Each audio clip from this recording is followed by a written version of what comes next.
Welcome to Me Exponentially, where we help you build the life you want, one system at a time. I'm Justin. And I'm Andrea. And here, our systems are built off the 5 pillars: faith, fitness, family, finance, and freedom. So welcome. And we'll be talking about communication today because, of course, like we said on a different video, if you had a chance to check it out, we talked about communication, how that's important to being able to build efficient and effective systems. How'd that go? That's good. Yay. I just don't know how we're going to roll into the... Down.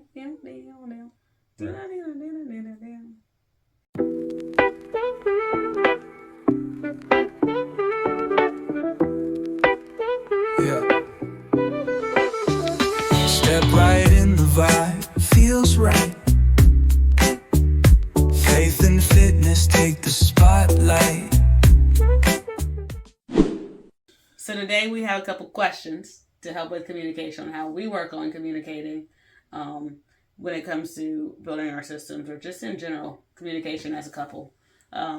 Because, of course, communication is important to all relationships, whether it be with your mom, your dad, your brother, your sister, your husband, your wife, your friend, at work, as a manager, as a direct report. No matter where you go, communication is important and it's key. So we have a couple questions here that we're just going to talk about communication, how we handle it, whether it's in our relationship together, whether it be at work. And that's where we're going to go. So I'm just going to start us off with the first question that we have here. And just a reminder also, we'll add in there, these are ways to work towards building your systems. Make sure we understand that. Okay. So how do we make sure we frame it and keep it framed like, hey, this is, we're going to show you, we're going to talk about how we do it, how we handle it, and we're talking about how it helps the system we have at work or at home or at with your spouse. So we're going to also incorporate that as well. Right, we will. So I'm gonna ask you the first question. All right, what's the first question? What nonverbal cues do we pay attention to in each other? So most of these are focused on marriage as I read through them, so I apologize. But yeah, what nonverbal cues do we pay attention to in each other? Nonverbal cues. So I look at her nose. My nose. Yes, your nose. Okay, continue. Nose, lips, and eyes. So I got that piece right there. And then what? Keep going. The nose flares up. Then I know I'm like, all right, we got a little situation here. Like she like a little bull. You're having fun with this one, aren't you? Okay. Wait, this is not. I'm not telling you that in your shoulders, and your arms. Those are things that you do. Like if you are not feeling conversation, one of your shoulders will drop back. One of them will drop back, and you're kind of. I feel bad. Why? Because I definitely feel I don't pay attention that much to your nonverbal cues. Well, because remember, so this is a great point. Please reference the video. We have another video talking about communication and systems. Understand that everybody has a different personality, and understand who you are. Just because one spouse is more receptive to one thing, one category than another, does not make it better or worse. Communication, nonverbal terms, emotions, that is my category in our family.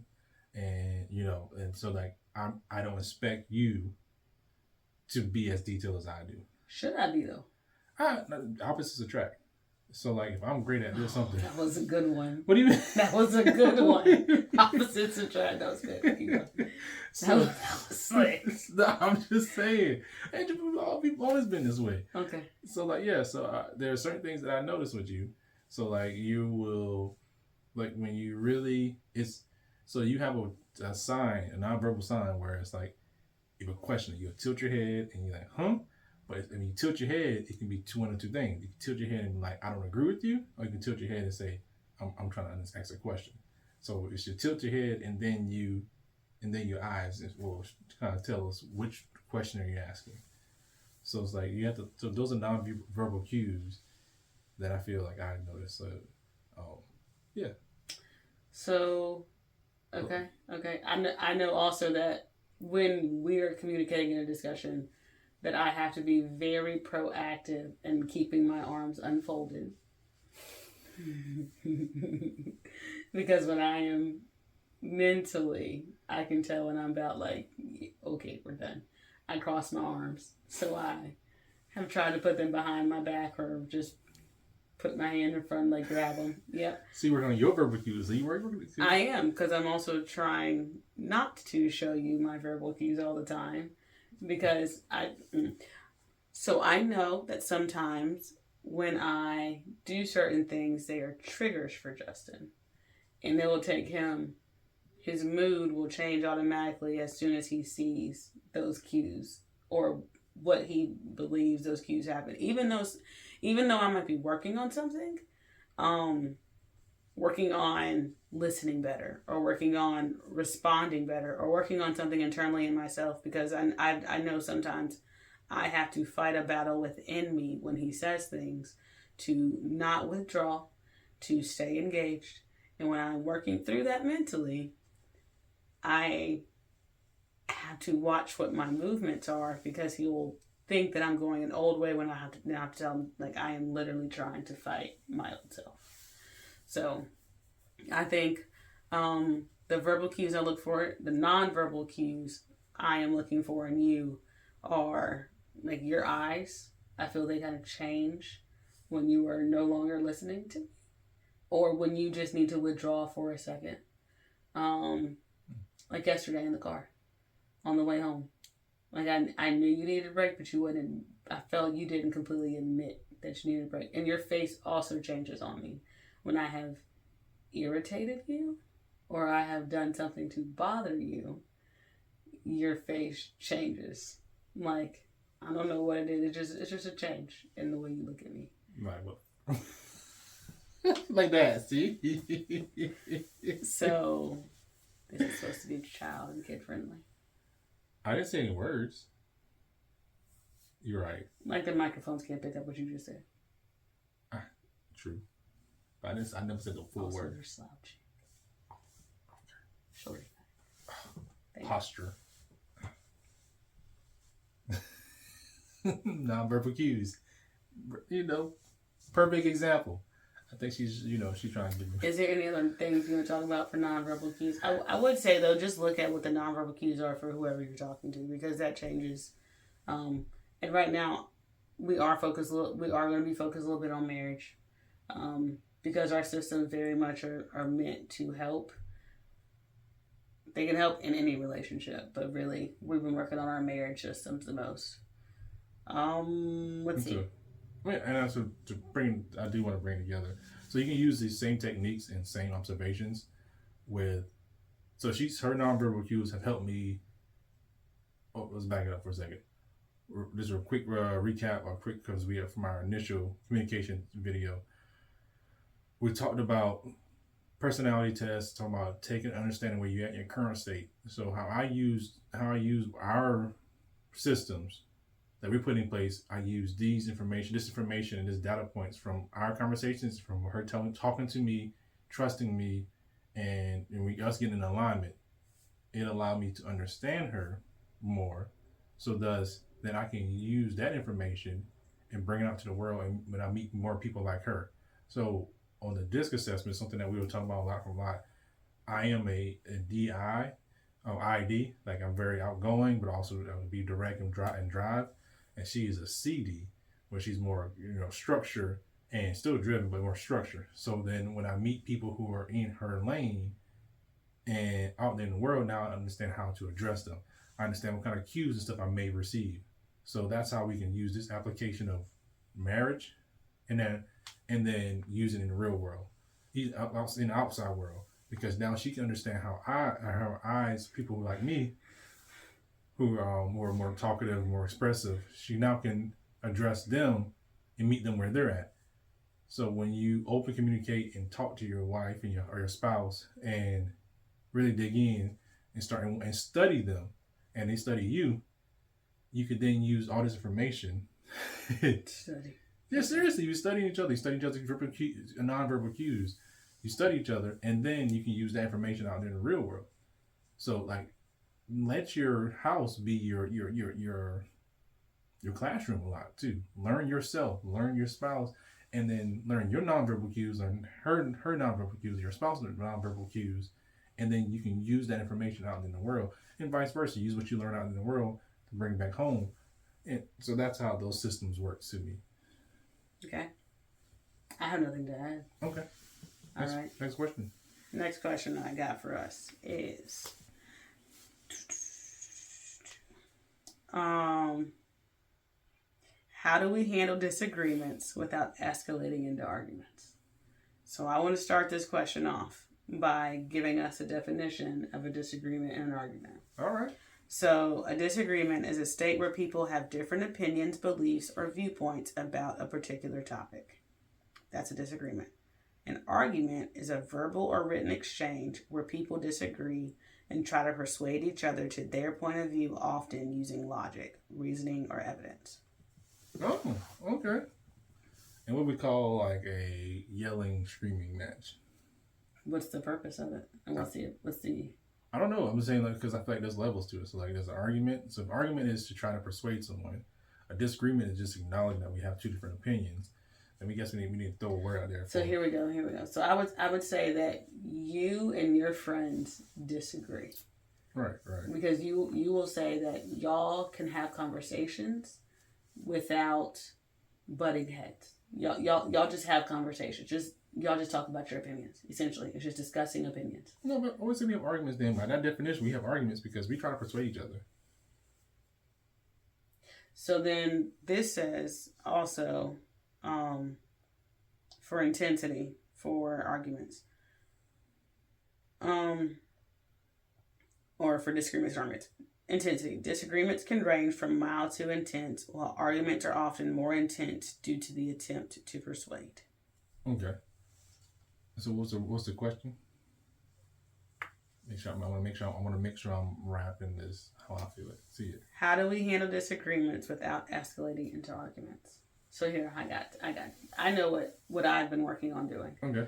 So for when we were having an argument, and arguments often can transition to disagreements. Depending on what your objective is, I would say, one, trying to understand where he is coming from. Two, remembering. So my friends, we had a conversation with them 2 weeks ago, and remembering the place in which he is coming from. So trying to understand where he is coming from or what his true objective is, right? Because his objective might be just to make me better. And then two, understanding that his goal is not to hurt me. Okay. And foundationally, that is what Justin doesn't want to do. He doesn't want to hurt my feelings. He doesn't want me to be in pain. And he is trying to protect, right? Because most times you're trying to protect. Also on Enneagram, when we did that little personality test, Justin is a champion. So his goal is to, at all times, help other people reach their potential, even his wife, which he doesn't want. So that sometimes can have us butting heads, which means that I have to check myself as best I can and ask questions. And when I realize that my emotions are going this way, 0 to 100 in a matter of 30 seconds, because some words that came out of his mouth, even though he had no intent to be mean about it, I should ask questions so that I don't take it the wrong way, or we get into a argument. Right? It's an argument. Yes, I think for the sake of this question, arguments are going to be not just persuasion. So we need to have we need to say 3 different things. So arguments are the yelling, screaming, or the high intense moments where not really much people are communicating, but no one's listening really. I think that's what we're saying. So we're trying to avoid those places. So a lot of talking, but no one's listening. Feelings are being hurt, words are being said, emotions are running higher and higher and higher. Disagreements, you have 2 types of disagreements then. So disagreement 1 is when we just stating our opinions and we come to the conclusion that, all right, we just have different opinions. Or disagreement can happen when we communicate to each other and say, hey, I prefer this route or you prefer this route. And I'm going to tell you why I prefer my route over your route. And keep going. So then you keep it at a level where it's not intense, and we just going, we building upon each other, and then we come to either compromise or come to an understanding. And so how do I keep it? How do I try to keep it in just those spaces where we're not hurting people or bringing emotions out? I will say that.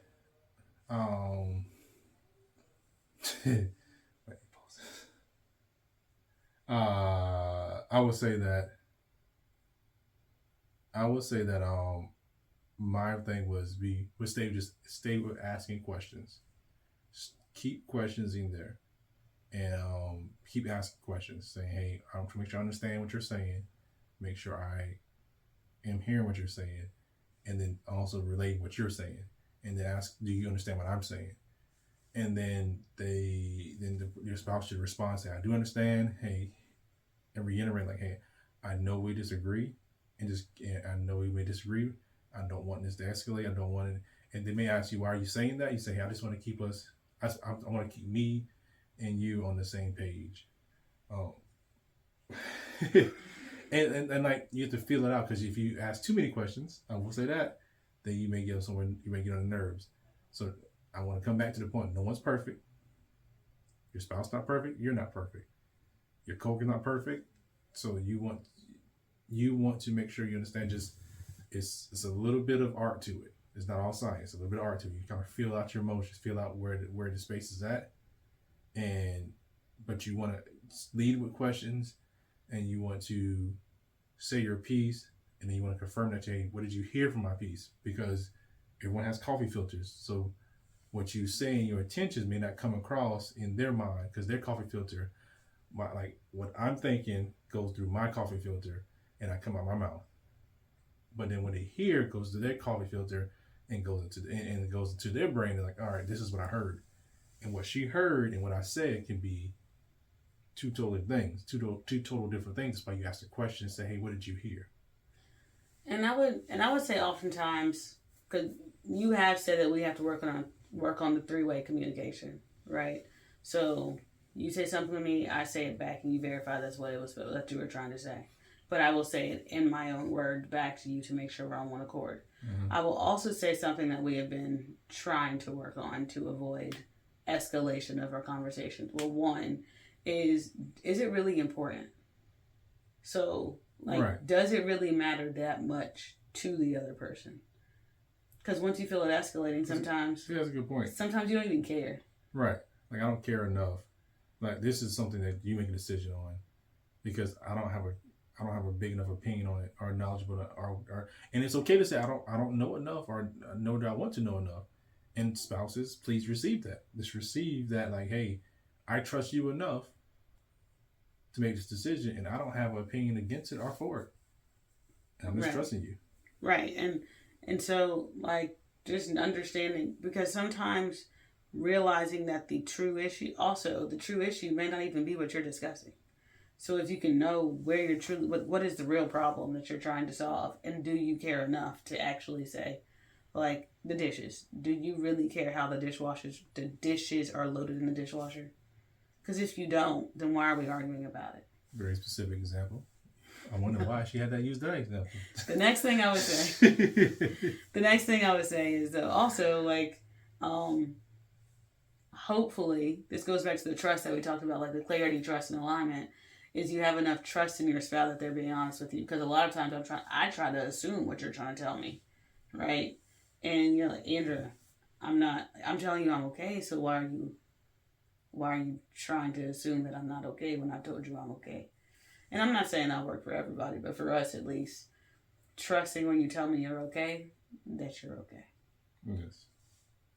And I want to put a little plug again. Once again, we want to make sure you understand how this helps your systems. Like, if you don't communicate well and y'all sitting here butting heads, then it affects all your systems. Your cleaning system, your building system, your like How you playing? How you playing? How your child system? Like how you plan? How getting to events and stop you? It makes you late to events. Makes you late to appointments. Like And you said mine were specific. Okay. Huh? My stuff was specific. I'm just saying, like this communication piece. Please understand, this is the foundational piece. Because we can teach you all the techniques and all the systems that we have, and break it down. How we do our finances, how we do our cleaning system, how we do our time with the kids, how we allocate our time throughout the day. We can teach you all that, but if you're not communicating properly with your spouse, or you're not communicating properly with yourself, like be honest with yourself, then these systems are going to fall to the wayside. Yeah, because they won't matter. Like, because even when we're planning, we start having discussions because we might not have the same viewpoint on how we're going to go about our day. Correct. Or our week, or who we're going to go visit for holidays. So if you made it this far in this video, make sure you understand, like there's a reason why we're talking about communication this deep. And please look at every communication thing that we say, because we've done it, and you can formulate your own thoughts and your own opinions on it. And because communication is the key to all the systems working and being sustained, like sustainable working. Like you want to work today, tomorrow, next year, 5 years from now. You want it to continue to work so that you continue to grow and you continue to succeed. So that's my plug. I'm big on communication. He is super big, like super. He reads a lot about it. I think we've already touched on this one because it's what communication techniques have strengthened our marriage. Yes. But I think we've touched that one. So the last one, what's the best way to communicate when we're stressed? All right, I'll go first. I would say take a deep breath. That's something I have to learn from work on. I am a talker. All right, Daniel Tiger. Yes. And if you get a chance, watch Daniel Tiger, because like Daniel Tiger is great on that. It's a kids show, but adults need to hear that one. I would say Daniel Tiger definitely talks a lot about emotional intelligence. Yes. And knowing where you are and where your feelings are and where they stem from. And then he'll give you a technique to try to right. That's not a shameless plug at all. Daniel Tiger will help a bunch of grown-ups. I know a lot of grown-ups I work with need to watch some Daniel Tiger. Like, it's a good point. I'm sorry, but listening while like making them watch PBS in the morning or whatever, listening to them, I'm like, oh, I should probably try that myself. like yes. But they'll say it's okay to have to be by yourself, or it's okay to be upset. Just go count to 10. Daniel Tiger is needed for a lot of adults. No, for real though. If you agree, just say I agree. Daniel Tiger is that thing. Yeah. But yes, I always say take a step back. That's one thing I have to learn. Like I am very emotional, charged. Like let's go. Hey, we got a problem. Let's hit it head on. And that's the analytical part of me. Like let's hit it head on. And I'm like, nah. Sometimes take a step back. I learned this from a friend. That's analytical. Yeah, because you want to attack the problem. You want to attack. I thought analytical is when you assess the problem. Oh, I think that to me, I see analytical as. Look at us going off script. Keep going now. Keep going. You dive into it, trying to find all the data as much as possible, so then you can make it a sound adjustment. Right, but you just said that you just dive straight into it. Diving. Listen to what I'm saying. Diving into research part. So hey, what is going on? Okay, so I misunderstood because analytical definitely says relating to or using analysis or logical reasoning. So what you're saying is you want to go figure out what the problem, what's the problem, and let's pretty much get all your data points. Right. That's what I want to dive straight instead of straight. Oh, okay. I thought you meant diving guns ablaze into a solution without even thinking about. No. Okay. No. So I learned this from a guy at work. Great guy, smart guy. He played baseball, and he said outfielders take a step back first and then pursue the ball. And I was like, that's a great technique. And also, she said it before. I reference a lot of sports analogies, so that's what I do. You're gonna hear that a lot. Because it allows them to locate the ball better. It's a technique. I don't play baseball. I don't know, but it's a great metaphor. Don't mess my metaphor up. So they step back, make an assessment. And if you know why, just tell us. And then in a different episode. This ain't the one I already gave him a task. And then go for it. And then go for it. And I'm like, that's what you need to do when you're stressed. Take a break. Take a beat. Take a step back. assess who you are, assess who your spouse is, assess who your coworker is, assess who your teammate is, and say, all right, now I know how I handle this, how I handle stress moments. I understand how they handle stress moments. So what's the best course? Oh. They do take a step back. Oh, she just fact checking. She's fact checking me. It says yes. Outfitters do take a step back when reacting to a ball hit in the air. This initial step is often a drop step, which is a diagonal step backward. This helps them quickly get into a position to react to the ball and cover more ground. There you go. Okay. So how do you handle? What would you do for the stress? What would I do for the stress? I'm gonna really try to read my outfielders down. Sorry, but what now? How do I handle stress? Yes. What is the best way to communicate when we're stressed? My initial one is to just shut down and not communicate at all. This is the best way. And say. I mean, if it causes no problems, is it okay? I mean, yeah. Know your marriage. Like if it is to like temper down and don't come back to it, then all right. But I don't think that's the right way. I mean, because you got to come back to it. You got to revisit sometime. When I'm stressed, I would say that when I am stressed, I have been working on just telling you how I feel. I appreciate that. And like yesterday, it might not have been the best tone. But I am working on telling you how I feel. Because usually I don't say anything. Well, in the past, I have not said anything. And that's caused more problems than good. So just acknowledging where I am so I can communicate to him clearly where I am. Because if I don't know where I am, how do I tell someone where I am? Right. Yeah. Ditto. Good. Gucci.